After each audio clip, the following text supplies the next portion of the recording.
Aloha, folks. You are listening to Inside the Desert Oasis Room, episode number 142. This episode is sponsored by Tandawai Rum, the world's largest rum producer and winner of over 170 international medals in the past 4 decades. Check out their webpage at tandawaiusa.com or follow them on Facebook or Instagram at tandawaiusa. On this episode, we chat with Matthew Locey. Matthew was born in Hilo, on the Big Island of Hawaii, and lived most of his life in Kaneohe, Oahu. Hear stories from his decades-long career in television and film from projects he's worked on, including Magnum PI, Baywatch Hawaii, Hawaii 5-0, and most recently, South Seas Cinema. With his master's degree in Polynesian studies, we also chat about the sensitive topic of cultural appropriation, as well as learn about what life was like to grow up in the islands. As always, I hope you enjoyed this episode as much as we did bringing it to you. And if you did, hit that subscribe button. Subscribing makes it easier for you to follow our adventures. Shares on your social media pages are always appreciated. And if you'd like to help support the show, go to desertoasisroom.com to pick up some merch or make a donation. This podcast does not survive without the help of its sponsors or its listeners, so every purchase or donation, no matter the size, is totally appreciated and helps keep this podcast coming to you every week. Okay, grab a drink and join us inside the Desert Oasis Room. And give it up for our friend, Matthew Locey.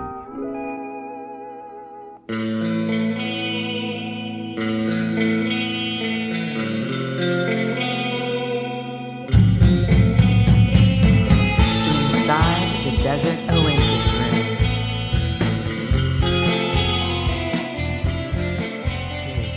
We are recording. So let me pour us a couple of sodas for our listeners. Hey, I can leave my glasses or take it off. You can do whatever you want to do, Matthew. So for our listeners that don't know, obviously they won't know because they can't see what we're doing, but we're going to do what are we going to call this? We're going to call this booze-free episode. Okay. Right?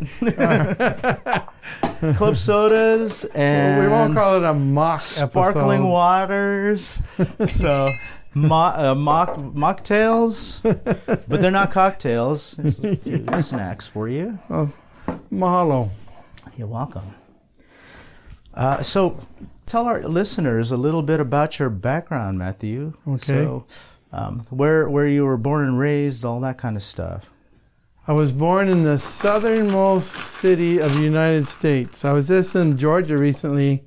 Everybody's saying they're the most, not Georgia, New Orleans. Right. And Louisiana. Okay. Oh, the Delta is the most southern point. And I go, no. Hilo, Hawaii is the big island of Hilo. And I was born there only because my mom was 7 months pregnant at the time, and you couldn't get on an airplane when you're 7 months. That was too close. Oh, so you had to stay. Yeah, we were there for 10 months, but it was extended another 6 months. I had to be born and then old enough to travel back to Oahu. So. Okay. So when you were born in Hilo, that was a temporary thing that happened, and then you moved to Oahu. Yeah, we were originally from Oahu. And what brought you to Hilo in the first place? My dad had a job in Hilo, I think with the Harbors Division, I think. Okay. And I don't remember that, but anyway, so it was a year contract or something. So he had a place there, and we packed up, moved there just for a little bit. Okay. Here you go. Thank you. What are we tasting? So I'm going to look at the bottle because I don't remember what it says. It's a sparkling water, and the brand is Izzy, and it's a blackberry. It just says Izzy Sparkling Blackberry. So, what do you think? Like it. Good. I like the sparkling. Good. I like the sparkling too. I have a ton of questions for you that will... Hopefully I have a ton of answers. Yeah, okay. So You grew up in Kaneohe. Yeah, Is that Kaneohe, correct? right? Okay. Bamboo Man. And what was that like? I mean, now you're living here in the mainland now. Mm-hmm. It's got to be a huge adjustment for you. Not really. I was actually raised in Hawaii Kai as a young man. Okay. We moved to Washington State in my wonder years between 8 and 16. So I got the flavor of what it's like to live on the mainland. And How long did you stay there? 8 years. Okay. So it was very interesting from an islander perspective living on the mainland. Moved back to Hawaii, Kaneohe, finished high school there, and been living there ever since till about a year and a half ago. Yeah. My wife travels all over the world, and we thought it's easier. And my daughter's a flight attendant at Delta, little plug. So it's easier to travel from Southern California to visit her. Yeah. Like I said, I just saw her last week in New Orleans, and then it's a lot easier to travel than from Hawaii. Yeah, because you're 5 hours away when you're in Hawaii. Oh, it's tough, and all those flights are always full. It's really hard to get in and out when you want to. Yeah. They're not doing as many flights as they used to because they don't want to have any idle seats. They want every plane full. We kept our house. We're renting you it did? out, yeah. You're renting it. If you sell in Hawaii, the prices go up every day, so you'll never be able to come back. You'll never be able to come and back. buy another one. Do you have plans to go back? Oh yeah, when my wife retires. Okay. I'm semi-retired, so Okay. yeah. So we'll see. So, tell me what it's like to grow up in Hawaii because you were in Kaneohe, so you were actually in a working class city. You're not growing up in any of the tourist zones, or you're not growing up in Honolulu. You're not growing up in Waikiki. You're actually right. We call the windward side. That's side. a good point because I'm very fair. I have Chinese and I have Hawaiian blood, but you'll never know by looking at me. Okay. And so when I got back to Hawaii, like I said, when I was 16, I got the stares. Who's this Haole boy? And who's this white guy? Yeah. And it didn't take them long. As soon as I told everybody, "Oh, I got Hawaiian blood," everything all of a sudden was cool. Everybody loved me. So especially if I had a big cousin that everybody knew that was a big all-state football player and college football player. Okay. And he lived down the road. So okay. Oh, you're so and so's cousin. Oh, okay. Everything's okay. There's a lot of people that don't know that for lack of a better term, the racism is pretty strong in Hawaii for non-islanders. For non-islanders. It has changed. It used to be the Hawaiians used to be always angry. So, but now it's changed. My son's generation, my youngest son, it's more local. Yeah. It's a mix, like you said. Yeah. Island mix, and it doesn't have to have Hawaiian in there. You could be Filipino, Chinese, or all kinds of mixes down there. So long as you're that local mix, you're local. You're accepted, and And as soon as a fair person, a Caucasian, when they start to speak Pidgin correctly, they become more accepted. We call that kamaina. Yeah. Yeah. So you grew up speaking Pidgin? When I was little. I lost it, raised in Washington State. I came back. I think I can speak it, but people laugh when I do so. Oh, really? I would tell a Pidgin joke, and I would think I'm doing okay, but everybody would laugh. Oh, your Pidgin is so hilarious. So. That's funny. Yeah. So you went to Castle High. We were talking about this before we turned the recorder on. Mm-hmm. Castle High has a very good performing arts program. Correct. And there are a lot of bands on Hawaiian radio that come out of Castle High. Mm-hmm. Did you ever do any performing arts when you were at Castle High? Unfortunately, I have a little hearing problem. So I don't know what scale is. A lot of my family on the Hawaiian side are beautiful singers and performers. Okay. A lot of Polynesians, for some reason, naturally are, but I'm not because of isn't that crazy? My hearing. it's like a natural born talent, it seems. Right. I was saying to my wife one time, there's so many great performers in Hawaii that the world doesn't know about. In some ways, it's a shame. In other ways, it's kind of like, a little best kept secret kind of thing that's ours, so to speak, right? But at the same time, some of these talents, they are going to come and go without the world even knowing. Well, thank God for YouTube.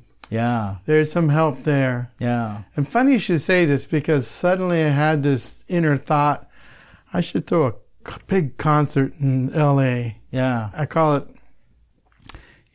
Polynesian, off island. Yeah. And I want to showcase artists throughout the Pacific that sing not island songs, but other songs like reggae or jazz or pop. Yeah. Part of the problem with that they're doing here in the mainland is because they don't know the artists, it's hard to draw a lot of, well, I saw The Green. I don't know if you heard of them. Did you see them over the weekend? No. They were here? They were here. So I was on YouTube. It was packed. There must have been 20,000 people there. Wow. Where was that? Just south of downtown, so I forget where. I was in San Diego over the weekend, and I was covering the Island Vibe Music Festival for the podcast, and The Green was one of the headliners. And Maui Music was there. Who else? The artist. So what was the turnout there? Over 5,000 people. Oh. Yeah. Is what it looked like. I'm guesstimating, but there were several thousand. At least, at the very least, 3,000. And it's mostly islanders. Yeah, mostly islanders. So, I like others to hear, taste our food. Exactly. Listen to our music. And this event is really, it's very Hawaiian Islander centric, even though you have all kinds of islanders there. You have Tongans and Samoans and Fijians and Filipinos, but all the booths, all the vendor booths, all the food booths, basically it's all like, the kind of cultural things that you see coming out of Hawaii. And then the music, of course. The thing is, it's a double-edged sword. So the way I look at it is like, it's a shame that there's not more representation on the radio for that style of music. Because I think that there's enough of a following that, that they could have some success in that. But I think also they don't want to take the chance of, having a station that has that kind of format because maybe there's just not enough.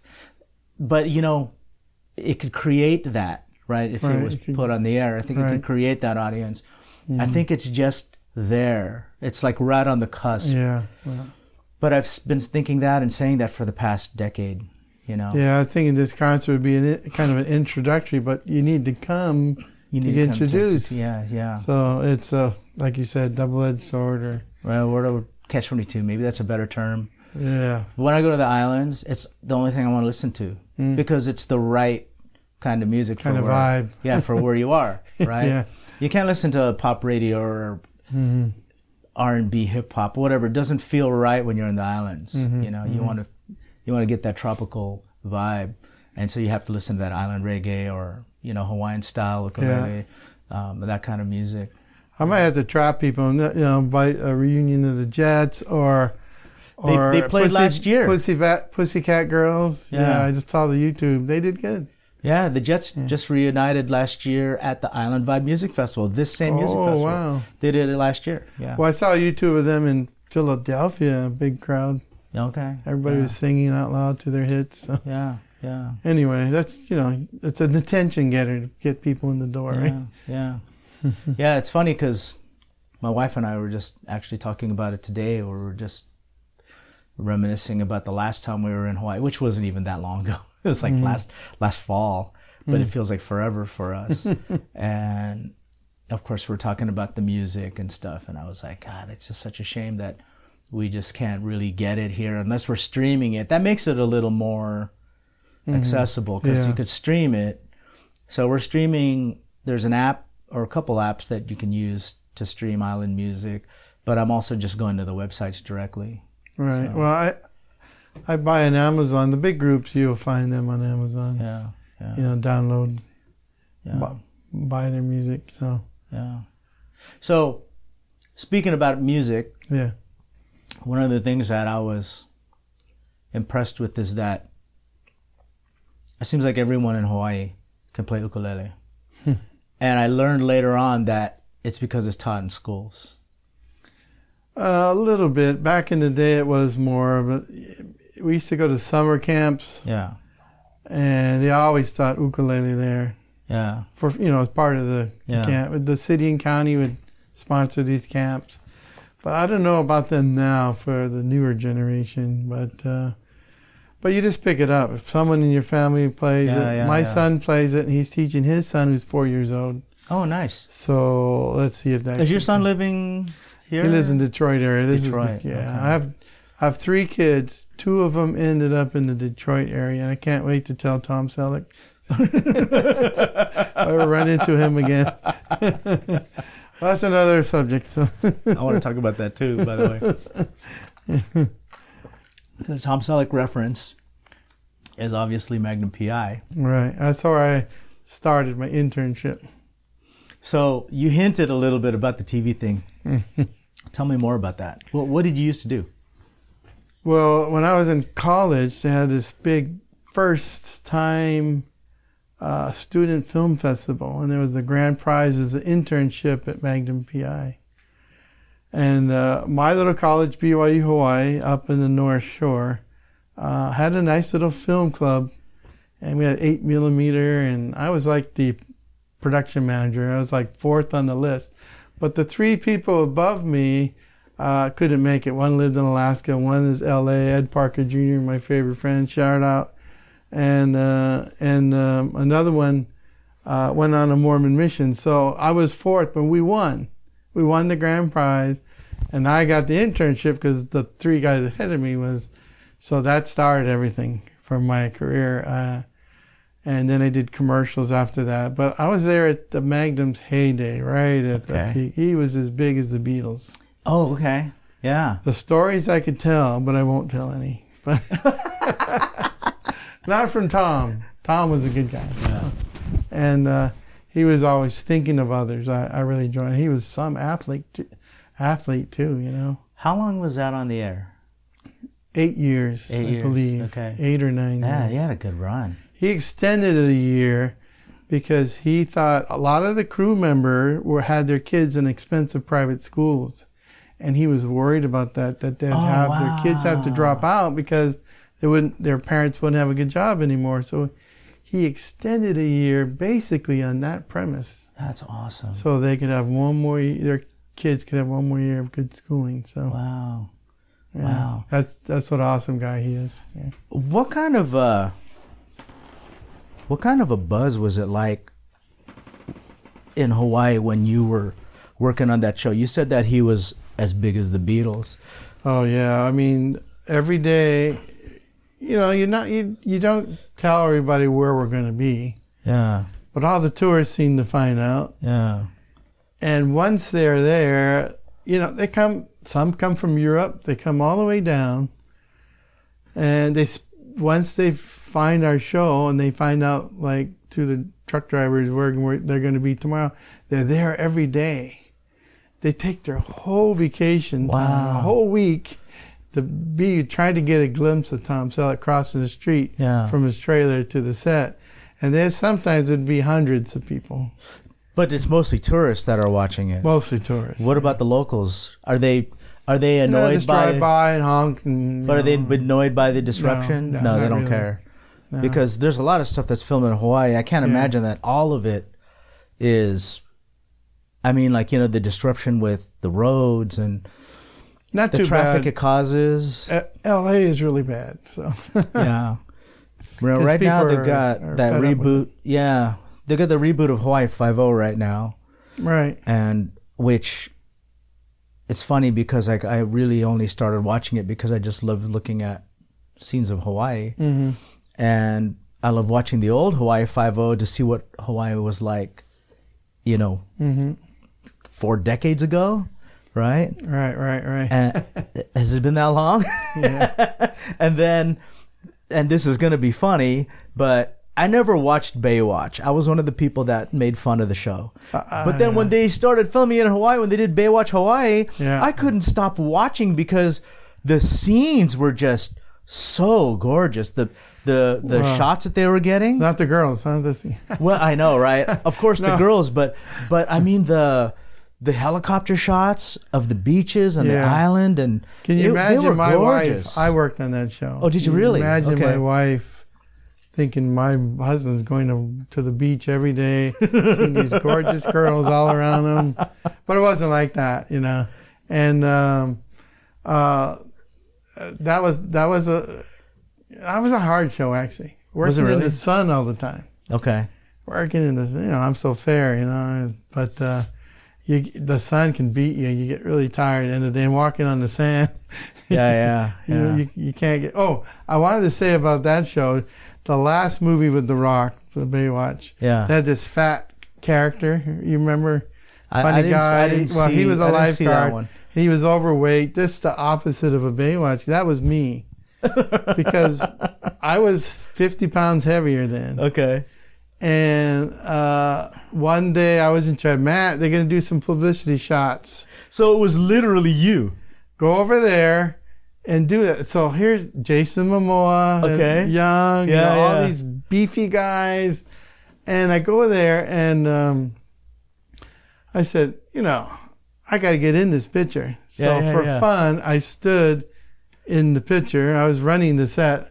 I stood in the picture in the lineup with this big belly. I took off my shirt, big white fair guy, and this big belly, and you could see all the guys looking at me and looking at my belly and laughing. And that was a kind of a semi-official shot. Uh-huh. So the next year, anyway, it became a regular thing. Yeah. The next year, they gave me an official Baywatch shorts with the Baywatch pass. Nice. So I could be in the lineup for the official publicity. Do you still have those? Yes. How cool is that?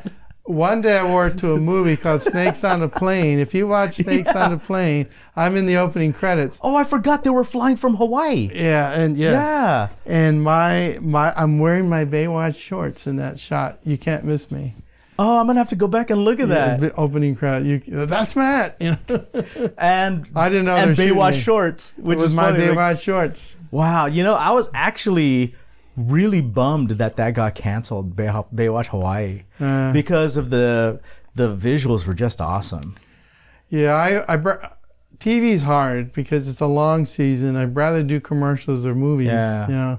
Yeah. So being in Hawaii, you do them all. You do music videos.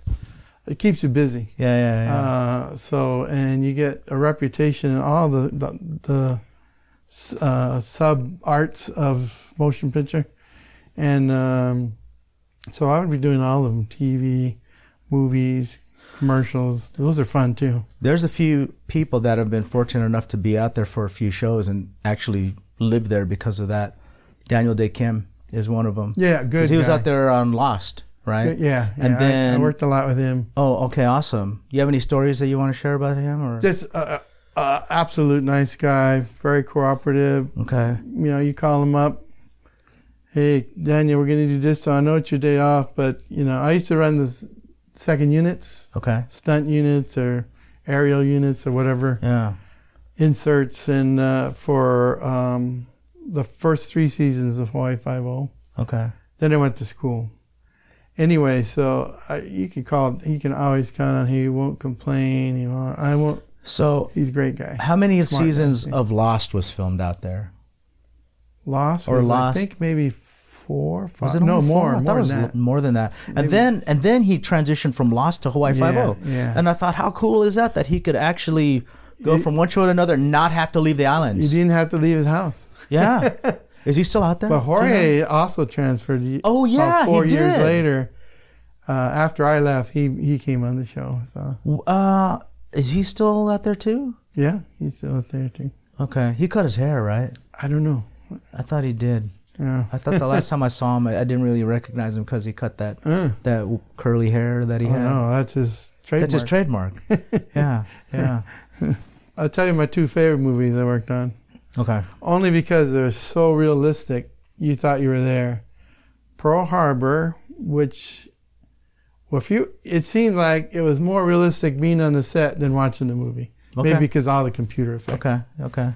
And then I did this great movie called Molokai and the Story of Father Damien. A lot of stars. We actually filmed it on the Kalapapa Peninsula, which was used to call it a leprosy colony, but that's not a politically correct word. It's Hansen's disease. And I got 4 real patients that were still living to be on the set. That was my crowning goal. But anyway, it was like being in the Kalapapa town. It's like you're in the 30s. Okay. Then going on the set on the other side of the peninsula, it's like being there, and talk about locations. The biggest sea cliffs in the world, the bluest oceans, and you're right there, beautiful. And it felt like I was there back in time, both those shows. Wow. In Pearl Harbor, I always like to tell this story. In the part of the runway, not the runways, but the taxiways or the tarmac, there's still existing bullet holes strafing from the Japanese Zero. They're still there. Really? So our special effects guys took advantage of these holes in the cement and put their little plastic explosions in the holes. So when you see a shot of these strafing Japanese Zeros going up the building, those were the actual holes the original strafing, original bullets are in. So things like that were kind of incredible. That is, yeah. How'd you end up in Rancho Cucamonga?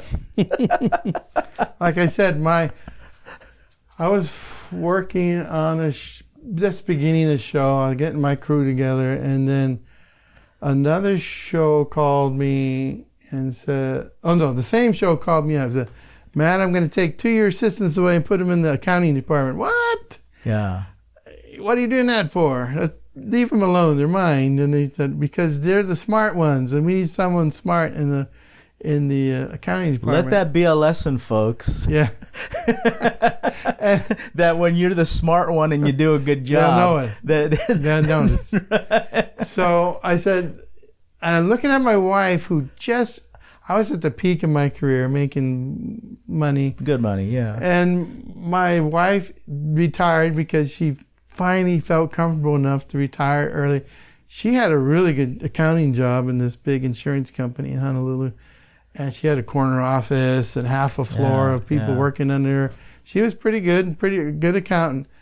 And she retired, and I never saw her smile. These 3 weeks, she had these big smiles because no pressure finally. Yeah. And I'm on the phone. You say, no way. And I look at my wife. Take my wife. She's an accountant. She looks at me. What? What's going on? Right. Anyway, she said, all right, I'll do very simple stuff. As long as I don't have to think much. Anyway, she's high demand as an accountant in the film industry. So she works all over. She's done big movies all the time. And opposite, she gets all the phone calls. I don't get any anymore. That's life. So and that's what brought you out here. Yeah. I said, to visit her. For our listeners, just to give them a sense of perspective, Rancho Cucamonga is about 20 minutes away from the Desert Oasis Room. Yeah. It is inland. Again, Desert Oasis Room is called what it is because we are very much inland and we are close to the desert, right? Yeah. Rancho Cucamonga is one of the Inland Empire towns, which is actually a really great town to live in. Lots of great shopping there, safe neighborhoods, close to the mountains, but it is inland. And so it's a lot different than living on an island because, you're surrounded by water when you're in Hawaii, and that becomes part of the lifestyle, right? I mean, I've been to LA a lot as an adult, but never thinking I'd move here. Okay. I didn't like the earthquakes and stuff. Yeah. And my wife would get mad. Move to LA because you get a lot more work. And, I don't care. So, but I didn't realize the mountains are so tall. You get snow here. Yeah. On the tops of it. It freaked me out. And in Rancho, where you live, you're right closer to the mountains. So if you go up Mountain Avenue, you can be at Baldy in like 20 some minutes, Right. And on a good winter, you don't have to go very high. No, get some snow. Yeah, like this last weekend, right? Which you never seen any of that on Oahu. You know what's weird What? is I used to really be into snowboarding in the 90s. And so I was born in 68, so I was like in my mid to late 20s in the 90s. And when I was in Waikiki, interestingly enough, it's a funny memory now, I bought a snowboard in Waikiki. And this was like in mid 90s, Of all places. 95. Yeah, like of all places. And I remember, and the reason why I bought it was I was there in the summertime. I was at a surf shop at, what's the mall that's across the street from the International Marketplace on Kalakaua?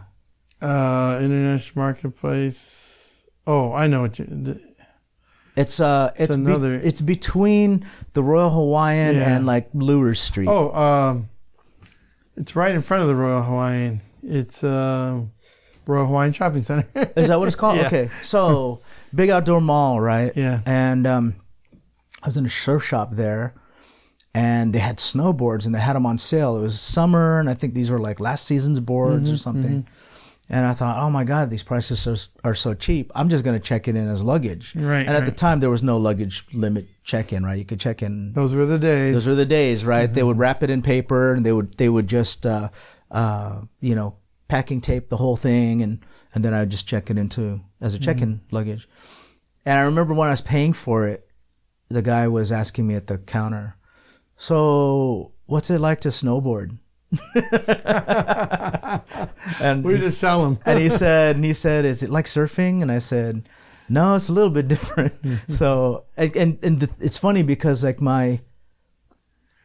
surfers can pick it up pretty good, pretty fast. So it's different, but that was what was hard for me to pick it up, was that I had the habits that I had from surfing were different. So I'll tell you how it was different.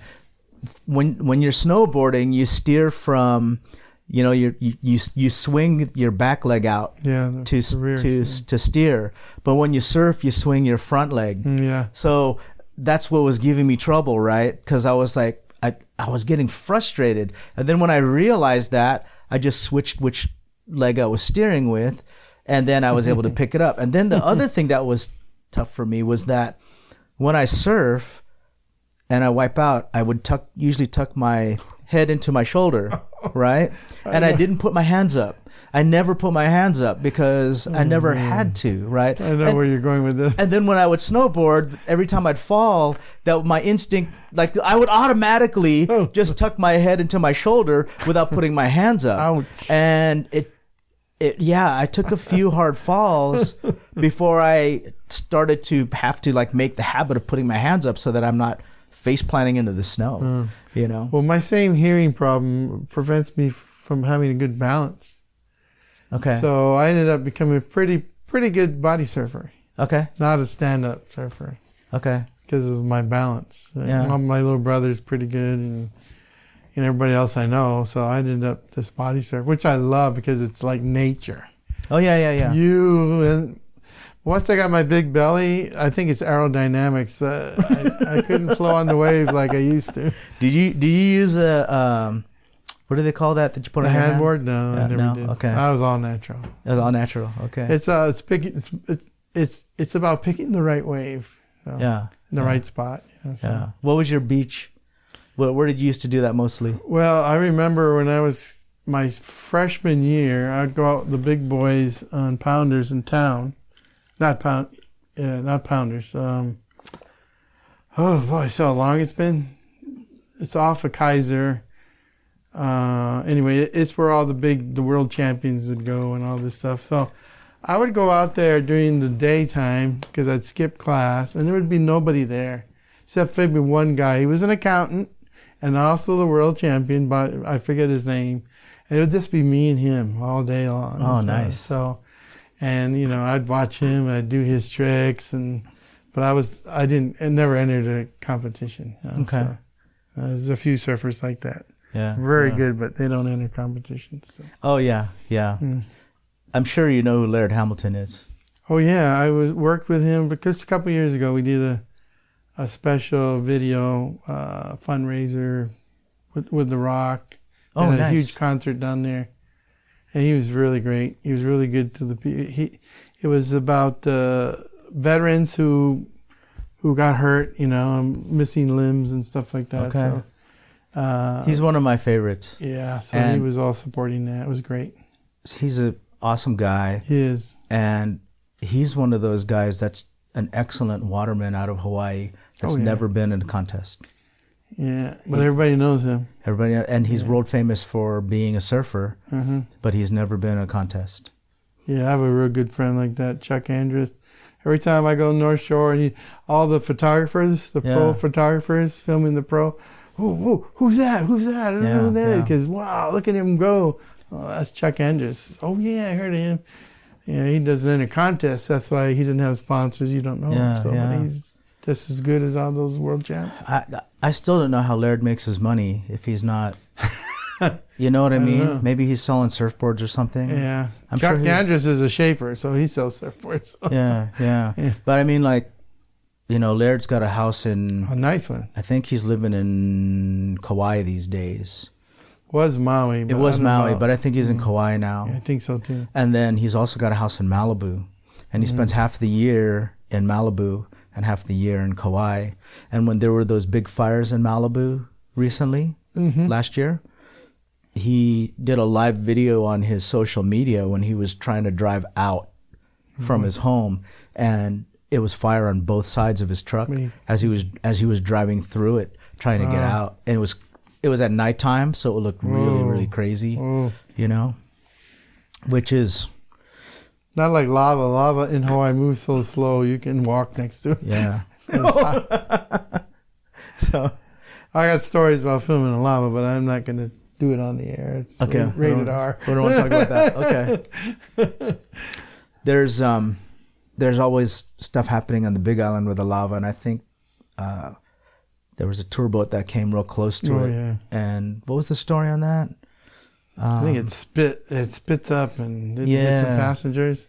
Yeah. That's a ball of super hot magma just heading to you, size of a softball. Yeah. It was like 1,000 degrees. Yeah. It's melted rock. It's crazy. That hits you, boy. It's a permanent scar. And the tour boats want to get you close so you can get your pictures, and they can get the Yelp rating of, it was such an excellent tour. They took us close to the lava, blah, blah, blah. And I should say it's like one of the most beautiful things in the world is lava at night. Yeah. Dangerous. But God, gorgeous. Gorgeous. It's crazy to me when I see the big lava fields. I haven't seen the lava fields in the Big Island, but Maui, I've been to the lava fields out there. But some of it, though, looks like another planet, right? Like Big Island, I've never seen it in person. I've seen it on TV and things like that. And it just looks like another planet. It looks like you're on the moon. Just big fields of gray, They did the Planet of the Apes with Mikey Mike, what's his name? Marky Mark. Mark Wahlberg, yeah. His version, remember that? Yeah. They filmed that a lot on the lava fields because it looked like another planet. So, on the interesting. Big Island. Yeah. Do they have insurance for, like here in California, we have earthquake insurance. Lava insurance? Like volcanic? No. No. So because I had heard about a friend of mine said they had a couple that they know was going to relocate to the Big Island. They just had a house built. It just got finished, and then the lava ate it. Wiped it out. Yeah. Well, there's a reason that land is super cheap. Oh. So instead of paying for expensive insurance, you just buy super cheap land. I mean, super cheap. And then if the lava goes, half those people just rebuild on top of the new lava. Right. Because they own the land under it. Right. So it's still their land, even though it's another 10 feet higher. So I've seen that too. Yeah. I've seen that in one of those house hunters shows where they had a house built on top of the lava, and I thought, why would anyone want to live there? I mean, it was so unappealing. The landscape, it was basically dead, right? There was no foliage around you. Right. It looked like it was just all rock. That's it. You're just living on top of a rock. I had a friend who lived there. This big eruption last year. Beautiful place, Kapoho. It's hardly any no tourist goes there. Even locals don't go there. It's just a small little bit village on the wall. My friend, he's a South Sea Cinema Society member, a property attorney. Okay. Had a Shangri-La library, and all his neighbors had these beautiful on the beachside on the shore. And they had natural pools with lava rock, you know. I mean, it was just incredible. It looked like a giant movie set. I don't know. It's a beautiful town. But in 20 minutes, that whole village was wiped out. Wow. That whole bay, the bay was filled in. Wow. It was a Shangri-La. I was a little jealous, but not a lot. But I was happy for him. But he had 2 homes. One of his homes was his guest house and his big South Sea Cinema theater. So he would show all these old movies there with very expensive gear, you know, top of the line, $20,000, you know, speakers, you know, all these. Lava swallowed it all up. Just wiped everything out. So, but he did say, it took me months to contact him again.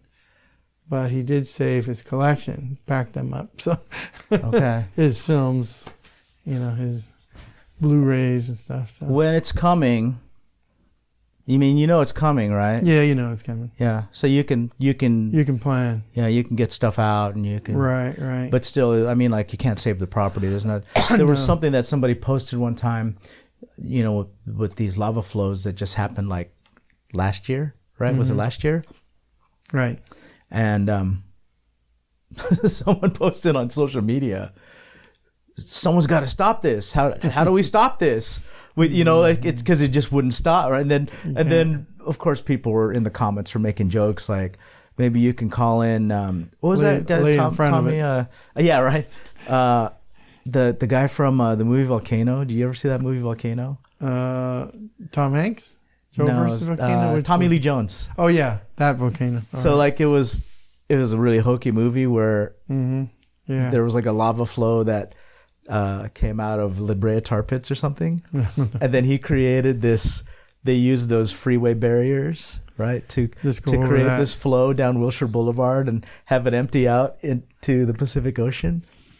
Oh yeah, really corny thing, and so people were making jokes like that, and of course, like you can't stop Mother Nature. I mean, that's the mass behind those, even slow moving, it did move those barriers like they weren't there, go over them, and you have to build like the Grand Coulee dams or something, giant dams, you know, hundreds of feet tall, and but then it would melt through all that too, right?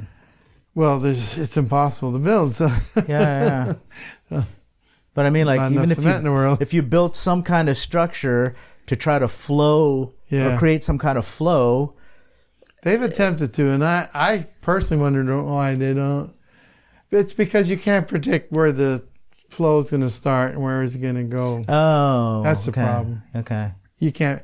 It's like predicting hurricanes or predicting, those whirlwinds in the Midwest. So what's crazy to me is seeing roads that disappear into a lava field.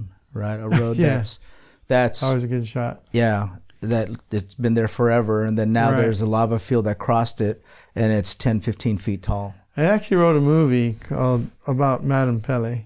Okay. But I stopped. One, it was my wife's idea, not mine. She didn't like that. And the other, even if you give her credit. I have some cousins that were really into Magnum PI, and they didn't like it either. You know. Oh, really? And even though a lot of other Hawaiians loved it, so it's telling Hawaiian stories, on film, and so it was. I thought it was pretty good, but maybe not politically correct. What's the thought about that, though? I mean, that's a tough subject. It was like appropriation and the Tiki movement. I can answer the subject with the Tiki movie, but there are still a small handful of real people who still worship Hawaiian ancient gods. So I was going to say that because let's chat about this a little bit. I want to just give my thoughts about that. Cultural appropriation stuff. There's been a lot of talk about that lately, the past year or so. And, this whole Tiki mainland concept, is, it's there, right? It was something that happened in the mid-century. It's history. It's history. It comes from a place of reverence and celebration. What happened, though, is, when it morphed, you ended up having people drawing these images of the guy with the spear and the bone through his nose and with one foot up in the air and a goofy, expression on his face. And you're like, okay, now are you appreciating the culture?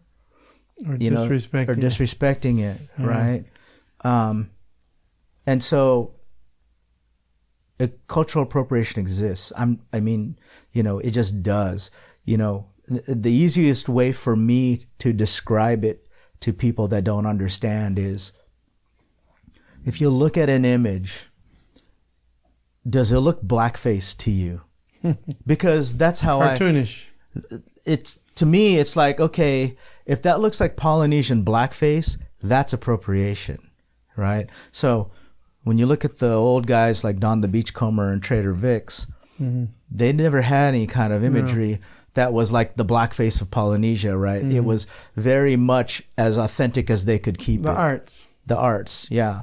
Oceanic art, essentially. Tribal art, Polynesian art. And when you look at that now, right, is that establishment or that artist or that performer, are they maintaining the reverence and respect that, that is part of that culture? Or have they turned it into something that is disrespectful? Maybe even commercial, Yeah. No, I totally agree with you. Personally, we have another week on this podcast, but personally, I used to, the old adage, imitation is a form of flattery. Right. And researching South Sea cinema and researching Dorothy Lamour, for example, she wasn't Hawaiian. She's from Louisiana. And, but the people of Hawaii really, really loved her. Yeah.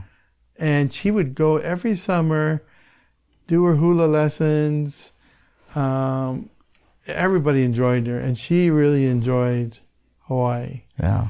And maybe it's that she respected the culture. Again, it's respect and reverence. Right. And I've also said to other people that, look at this tiki that people are, calling cultural appropriation, and some of the tiki community says, oh, that's so stupid that they would say that. And I'd say, well, look at this tiki.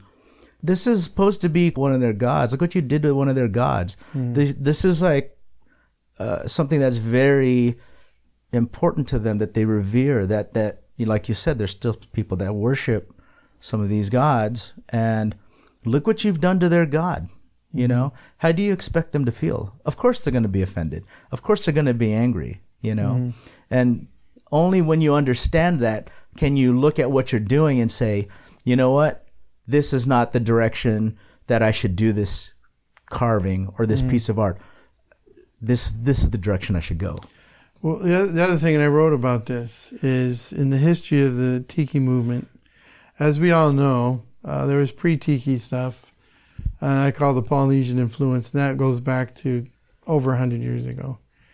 And anyway, the World War II period was a huge period in history and in the tiki movement, because the million soldiers went to fight in the Pacific. We all know this story. Yeah. Of course, war is hell, and a lot of them probably blotted that out of their mind, the violent part. But after Pearl Harbor became the most protective place to be in the world. Right. Because there were a million soldiers around now, and thousands of new ships and armaments all around the island. So anyway, Hawaii was it was in the north of the Pacific, not the South Pacific. So, right. Which was closer to Asia and Japan. So anyway, But these millions of soldiers had to go through Hawaii to get down there to fight. And they would come back on leave. Most of them did a lot of training in the military bases. Now there's a lot of military bases and still there. But they used to train. Anyway, they spent some time on Hawaii. It was the first time for many of them. Mm-hmm. And they loved it. The positive part of the war. I mean, there's no such thing as positive part of the war. But I'm trying to say, in this case, they loved their experience. They loved their interactions in the aloha spirit with the islanders, and blotted out the violence. Probably, if I was a closet psychiatrist, I would probably say that. But when they returned home, they only thought of the good memories. Yeah. And the trinkets they brought with them, were precious to them, and reminded them of the positive side of the islands, which is beautiful hospitality, beautiful weather, beautiful everything, right? So that it's a homage. They built upon that. But the new generation, you have to watch out for. So they did it because of love and their experiences. But this new generation, they need to do some homework. They need to know the background of the Tiki movement of the mid-century. Yeah. What was their intent? Yeah. It was basically, they wanted to keep those good memories. Yeah. But the new generation, they have a different experience, so they need to learn that. They need to learn the real cultures. They need to do a little homework. Don't make stupid tikis that don't look like anything, look like clowns or something. I agree. Because the early carvers in California, they all did, a lot of them went down to the islands, a lot of them did good homework. Yeah. And their art is good. And if you look at the guys, like, for example, from Oceanic Arts, Bob and Leroy, good examples. They were trying to emulate authentic carvings. They weren't creating their own kind of goofy styles and calling it tiki and passing it off as such. They were very respectful of, Exactly. Good point. Yeah. So, and for our listeners that don't know, just so that they know a little bit about your background too, Matthew, is that Matthew is studying a doctorate right now in Polynesian studies. And we were speaking earlier about a friend of mine, Tricia Allen, who also has a doctorate in Polynesian culture and Polynesian studies. She was teaching at UH at one point. And she and I had this discussion before too, where she says, a lot of times people don't know that what they're creating is offensive. And she's like, sometimes I have to look at what they're doing when they ask me, hey, what do you think of this or what do you think of that? And I can look at it and I can say, okay, well, some symbols mean different things. It might be the same symbol across different Polynesian cultures and, could have different meanings, right? And that same symbol could be acceptable in one culture and considered offensive in another culture. And a great example of that, for lack of a better example, is the swastika, which that was a symbol of peace with the Indian culture. Mexico, and then it was flipped the other way around, and when the Nazis basically what's the word that I'm looking for? But when they appropriated that symbol, and it became a symbol of evil now, right? So that's just some food for thought there, Yeah. Well, one more thing we all know is the history part. This legitimate movement in the mid-century was a subculture of the American experience. Yes. It was there. It's a popular culture, pop culture, and it's legit. And it was part of history. So people are emulating that part, not necessarily the island part, right? Even though the original respected the islands. So right, great point. Right. So great point. You have to. The way I look at it is, people look at this beautiful room. People come into a room like this, a good tiki bar, thanks, a home or commercial, and it's this flattery everywhere. Hey, good job on that. Hey, good job. Thanks. And you could see that people just dig your culture. And what's wrong with that? Yeah. What's wrong with other people digging your culture? I don't understand why some people get offended by it. So You know, they love our aloha shirts, our Hawaiian shirts. Yeah. Everybody's wearing flip-flops now. We call them slippers. Slippers. Right. Look at you wearing yours. I'm wearing mine. Flip-flops. That's 2 4-letter words that start with F. We call these slippers. But I'm digging it. I go to the store.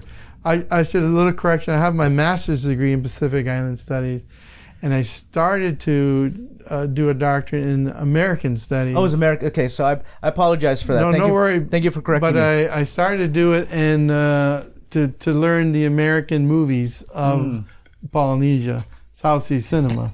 So I was right. No, then I thought I'm going to learn the Polynesian influence in America. And all the professors at University of Hawaii used to tell me, good idea, Matt. You know why? Because we're always doing the opposite. We're studying the American influence on the islands. But nobody's ever done a paper on the Polynesian influence on the mainland. And Tiki is just one chapter. Yeah. There's so much other aspects of the Polynesian influence, like slippers and where do I poke. If I want to read about this, where are you going to be publishing this? Where are you publishing it? I'm finishing one book because the representation of Polynesia in American film, the sexualized representation. It's more of an academic book. Okay. Then I want to do the big Polynesian influence book with a partner I have, DeSoto Brown in Hawaii. And Oh, DeSoto Brown. yeah. He's a good friend and associate. He was one of the founding members of South Sea Cinema Society. Yeah. I know that name. Oh yeah. He's a biggie, big collector. Mm-hmm. Big collector. Yeah. So he's the historian of Bishop Museum, which is a big museum in the Pacific, based in Honolulu. Wow. He's their official historian. Cool. Yeah. So. Wow. So we got to do that. I mean, that's one example. Music sheets. We talked about music in the 20s and 30s. There wasn't record players. There wasn't tapes. There wasn't CDs. It wasn't download streaming. It was music sheets, and people would buy them because everybody had one piano player in their family, and the family would gather and they'd play the piano and sing. That's how they got their music entertainment back then, pre-radio. Yeah. And so there's just hundreds of beautiful, there's two kinds, Hawaii-based music sheets and New York-based music sheets. And so just those images alone, that's just another chapter alone. So the early music predates pre-Tiki. So yeah. There's just all kinds of stuff. I can't wait to read whatever it is that you know what you're putting together here. Sounds really interesting. Yeah, you frame a Hawaiian music sheet. Everybody knows Wiki Wacky I call from New York, and those will all do well in a tiki bar. You know, a frame music sheet, Hawaiian music sheet from the 30s or something. Yeah. Wow. Is there any other culture that's as influential to the world as Polynesian culture? You know, I'm going to tell you a story. When my mother's Hawaiian, she was a hula instructor. I think she was beautiful. I'm sure she was. When we moved to a kind of an upper middle class neighborhood in Washington State, you know, this is late 60s, early 70s. You couldn't, late 60s. You know, blacks couldn't move there. Latinos couldn't move there. Oh boy. They'd be kicked out. There'd be a riot. And this is what's crazy is that it wasn't that long ago. No. Right? No, I remember it. So it's like in our lifetime. But here comes this Hawaiian widow, and she moves into the neighborhood. What do? They didn't riot and throw eggs at the window. Yeah. They all went to, hey, our next cocktail party, please come because you're going to be the center of attention. We're going to host you. We love you. And I've scratched my head. Why are we so different? Yeah. Why are the Polynesians treated so differently compared to other races? Yeah. You know, we don't have white skin, and I do, but anyway, what is that about? Again, the love from World War II. I don't know. Even it was way before World War II. Yeah. You know, when America conquered Hawaii, overthrown Hawaii. There's always been a close connection. between America and Hawaii, and there's, you know, France and the French Polynesians, and, you know, I don't know why. It's a great question, right? Because it's a great question.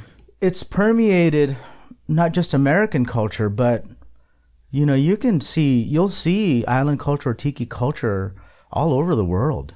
Yeah. You know, my wife's going to be going some influence somewhere. Yeah. My wife's going to be going to Barcelona next month. And I thought, and I said to her, while you're in Barcelona, there's a couple of tiki bars over there. Can you pick up some mugs for me? Yeah, exactly. And, you know, if you look at these bars, they're very well done. And they are not done in the comical clown tiki sense, right? The Party City style. They are done with respect and reverence. They're done with authenticity, the way that we celebrate mid-century Polynesian pop style tiki, right? And, you know, well, maybe I kind of know it's all to do with this escapism. Yeah. If an average 9 to 5 cement white guy, you know, in the Western culture wants to escape, where do they go? It's always the islands in the Pacific. They don't escape to Alaska in the snow, or, you know, they escape to and the reason maybe it's because all those ship logs, early plays in Europe of Polynesian, all those early books written by huge worldwide authors. And then early movies. I mean, the mass media had to taught the masses, you know, that this is paradise. Yeah. That's their message. Sure, yeah. Let's escape here. Let's escape to our neighborhood tiki bar because we can't afford to go down to the island. Right. And this escape movies. There's a Sven and Otto and I did the South Sea Cinema theme Tiki Oasis last year. And we had a lot of email discussions, and one of the discussions is that the comparison between South Sea Cinema and the Tiki movement, and there's a lot of comparisons. But one of the things is the same thing. People go to the theaters to watch a South Sea movie, no windows, and just get absorbed on the screen. It's the same darn thing when they go into Tiki Bar. It's being transported. With no windows to escape their 9 to 5 chaos and just relax, you know. It's a special, people always escape to the islands. When you were living in the islands, though, I mean, did you have an escape for yourself out there, or was it just your lifestyle? You go hike in the mountains. Okay. You go hike with waterfalls or nature, and you can do that all over. Well, that's funny though. We all know the Tiki influence came to Hawaii because we didn't have much. Yeah, there wasn't Tiki in Hawaii mid-century. A lot of those great bands, Tiki bands, all started in Waikiki. And for those that are listening that are not, I mean, I'm sure most of our audience is already familiar with the reason why, but what would you say, colonialism or the missionaries that basically made them believe that what they were doing was wrong, that they were worshiping pagans. Right. And so they had them burned their idols, right? They had them burned their tikis, destroyed them, and almost wiped them out completely. And the hula, they tried to do that with the hula. Yeah, the same thing with the hula. And almost wiped it out completely. And ironically, it is mainland tiki that found its way back to the islands. And there was a renaissance of culture in the late, early 70s that, what are we doing? We're losing our language. We're losing our arts. Yeah. We're losing our culture. And we woke up.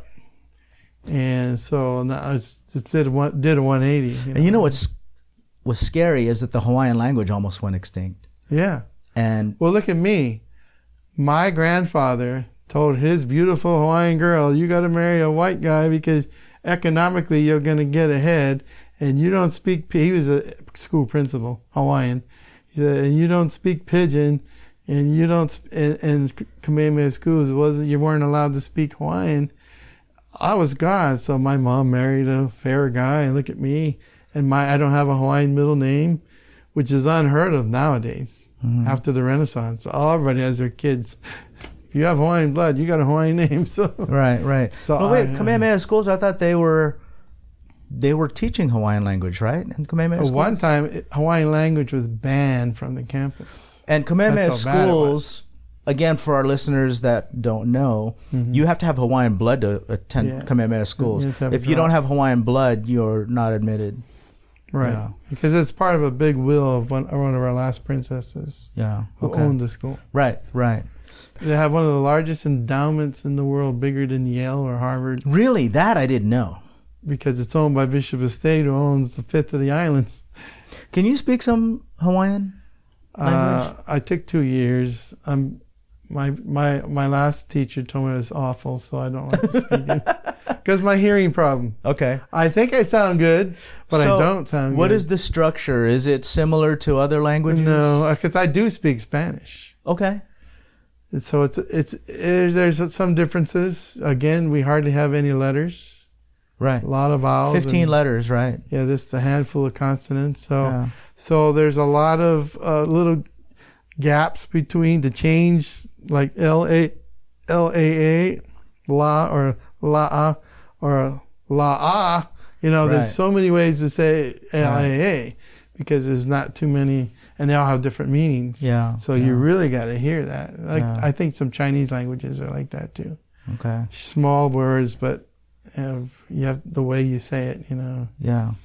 it makes a difference. Huh? Which is the island in the Hawaiian chain that only speaks Hawaiian? Ko'olave. Okay. It's a private island. Yeah. And interesting, they speak with T's. Most Hawaiian language speaks with a K. Yeah. The Tahiti, Marquesas, all speak with T's.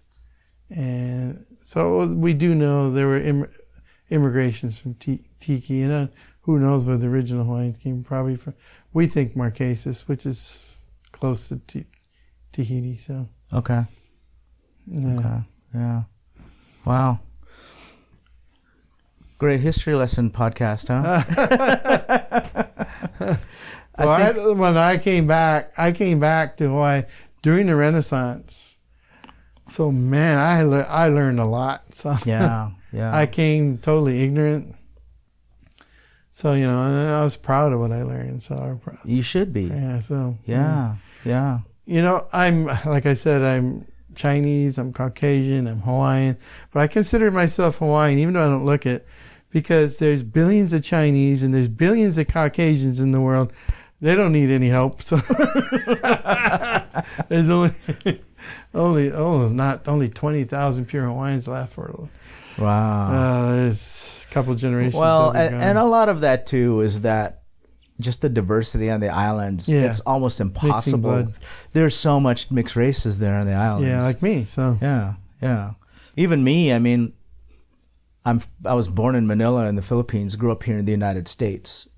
And if you look at my bloodline, as far as like back as I can trace it, I should be 100% Filipino, but I did some research on my genealogy, especially coming from my last name, which I had always been told that it was a Spanish name, which makes sense if you consider that Spain occupied the Philippines for 450 some years. And so I thought, okay, so it came from a Spaniard who found his way to the Philippines. Maybe he was one of the people who helped establish, their culture into those islands, right? But then I looked deeper and deeper into the name, and it turns out that it's actually Portuguese. interesting. Which makes sense because Portugal is right next door to Spain, right? Right, It's separated with a border. I was looking at your name today because I speak Spanish. I lived in Puerto Rico. That's an unusual name. Actually. Yeah, it is an the way it's unusual spelled, name. EU. Yeah, so it's Portuguese. Interesting. it's Portuguese. So someone in Portugal went to Spain, and then from Spain went to the Philippines. And if you follow the path for that, again, it makes sense. Portugal's right next door to Spain, sure. and then Spain conquered the Philippines. But then there's also this tie-in now that I look back and I think, okay, the Portuguese also made their way to Hawaii. right? Right. So is there someone from my bloodline way back then that found its way to Hawaii? I don't know. I mean, I would say probably not, because the Portuguese right, because they only came maybe 150 years ago. They helped work in the plantations as managers. So. Right. I guess I'm just looking at it from the split, like, you know, if there was a person there, or like a male and female figure that, you know, their offspring, you know, as it cascaded out, some made it to Spain, some made it. You know what I mean? Good like, chance. There's a good who chance. Who knows? But it's kind of a full circle kind of thing too. But I really enjoy genealogy. I enjoy how the world is connected. Yes. If we all came from Adam and Eve, or Noah after the flood, or whatever, and they're doing this big DNA worldwide studies on how we are literally connected. It's going to be interesting to see that. But every time I enjoy it, and I see someone, and I can't. When I first went to Hawaii, I couldn't pick out races. My mom would say, "Come on, that's a Japanese, that's a Chinese, you know, that's a Korean." Mm-hmm. What? But I learned, right? And and then, how did you learn that though? Because I have trouble with that too. It takes time and experience. Okay, you'll get it, and you don't want to get it wrong. You could get a slap in the face. But anyway, I would go to people. Wow, you're really interesting looking. What's your racial background? Some people will be taken back. Some people will be offended. Oh, no, I'm sorry. It just really interests me. Yeah. I'm positively interested in that. Yeah. Not negatively racist. Yeah. I'm not racist. But I think it's neat, because, you know, we're all going to tie in together one day. So. Yeah. We're all the human race. So. Yeah, you're right. I do want to say, South Sea cinema, the parallels of history in the Tiki movement. You know, we both started in the early 80s, let's say, as individuals. Late 80s, we got organized together. We started writing books on our subjects. The Tiki exploded. It's a worldwide thing. South Sea cinema still is a little... Right. But I always like to say, South Sea cinema, movies set in the islands of the Pacific, is the official movie of Tiki World. So perfect. So why don't we end it there? Yeah. And just to our listeners that don't know this, Matthew and I just met right before we turned this recorder on. We chatted a little bit online through Facebook Messenger, and I'm actually very excited to have a Tiki neighbor because I'm kind of in an island by myself out here. Yeah, I was starving for Tiki people in the Inland Empire too. I just saw a paper. There's an article in the top 12 Tiki bars in LA County. Then on the bottom, it listed other counties and what they had. I know that article. And then San Bernardino County, 0. Nothing. Yeah. 0. But you know, you're on the western edge of that, so you're close enough to some of the ones that, I mean, what's the closest one? Is probably Disney, right?